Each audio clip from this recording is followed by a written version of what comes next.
বাইতুল মোকাররমে লম্বা সময় ধরে বইমেলা হচ্ছে। তো এবারের বইমেলাটা আন্তর্জাতিক মানের। এর আগে কখনোই আন্তর্জাতিক অঙ্গনে কোনো প্রকাশক বা কোনো লাইব্রেরিয়ান অংশগ্রহণ করে নাই। সেই জায়গা থেকে এইবারের বইমেলাটা আরেকটু ভালো মানের, আরেকটু প্রত্যাশা মাফিক আমাদের জায়গা থেকে আমরা বেটারভাবে করতে চেষ্টা করছি। তো বইমেলাটা হচ্ছে বই বা বইমেলা, ইসলামী বইমেলা। এখানে মানুষজন জানবে ইসলামের সুদীর্ঘকালের লম্বা সময়ের ইতিহাস, ঐতিহ্য, তাদের গৌরবগাথা, যে শাসনামল ছিল সাহাবীদের, নবী রাসূলদের, তারপরে যেসব সম্রাট সুলতান যারা শাসনভার পালন করছেন, ইসলামের যে লম্বা সময়ের খেলাফত কাল ছিল সেই সময়ের ইতিহাস জানতে পারবে। এছাড়াও জানতে পারবে আকিদার বিষয়ের অনেকগুলো, ইসলামের যেই মৌলিক যে বিষয়গুলো, মৌলিক যে আকিদা, সেই বিষয়ের উপরে যে আমাদের অনেকগুলো বই রয়েছে। এখানে অনেকগুলো প্রকাশক রয়েছে, তাদের প্রত্যেকের দোকানে যেহেতু ইসলামী মেলা, ইসলামী প্রকাশক, সবগুলোতে ইসলামের বই থাকবে। এর বাইরেও ইসলামের এমন না যে শুধু ইসলামিকই থাকবে, এর বাইরে অন্যান্য ধর্মাবলম্বীরাও তাদের ধর্মের উপরে জানতে পারবে। হিন্দু ধর্ম, বৌদ্ধ ধর্ম, খ্রিস্টানদের ধর্মের সব ধর্মের উপরে গবেষণামূলক বই থাকবে, তারা তাদের পছন্দের মতো বই কিনতে পারবে, জানতে পারবে। এটাই তো। আচ্ছা, এটা আমাদের এই বাইতুল মোকাররমের পূর্ব প্রাঙ্গণে দ্বিতীয়বার আমরা বইমেলা করছি। গতবার ব্যাপক উপস্থিতি ছিল, আর এইবার যেহেতু আমাদের আন্তর্জাতিক কয়েকটা প্রতিষ্ঠান আমাদের এখানে অংশগ্রহণ করছে, সেই হিসেবে আমাদের যারা ইসলামপন্থী ভাই বোনেরা আছেন, আশা করি তারা ব্যাপকভাবে অংশগ্রহণ করবেন এবং মাদ্রাসার ছাত্রদেরও ব্যাপক অংশগ্রহণের একটা আশঙ্কা আছে। যেহেতু মাত্র 30% টাকায় জমির মালিক হয়ে নতুন বাংলাদেশের গড়ে তোলার স্বপ্ন দেখা বাংলা বসতি।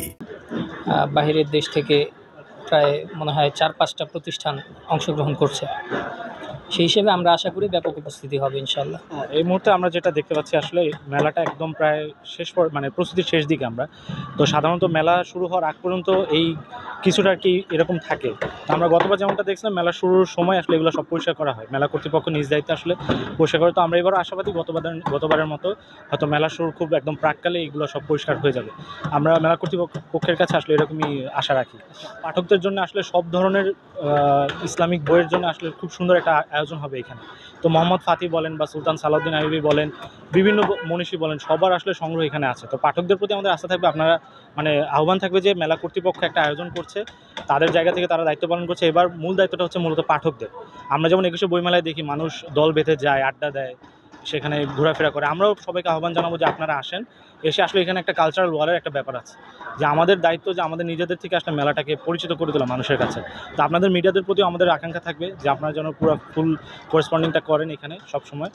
একটা সময় তো আমাদের এখানে মেলা হতোই না, তো এই বিগত সরকারের পরে নতুন সরকার যেন এসেছে, তো এরপর থেকে আমরা কিছু ধীরে ধীরে এটা করতেছি। আস্তে আস্তে ইনশাল্লাহ সব কিছু হবে, আরও উন্নত হবে। তো এবারে আপনি দেখেন যে যত আছে স্টলগুলো আছে, তো স্টলগুলো অন্যান্যবারের তুলনায় এবার কিন্তু অনেক সুন্দরভাবে এবং সাজিয়ে গেছে। সব প্রকাশনী তাদের নিজেদের সাধ্যমতো করার চেষ্টা করতেছে। এরপর আপনি বলছেন সরকারি সহযোগিতা।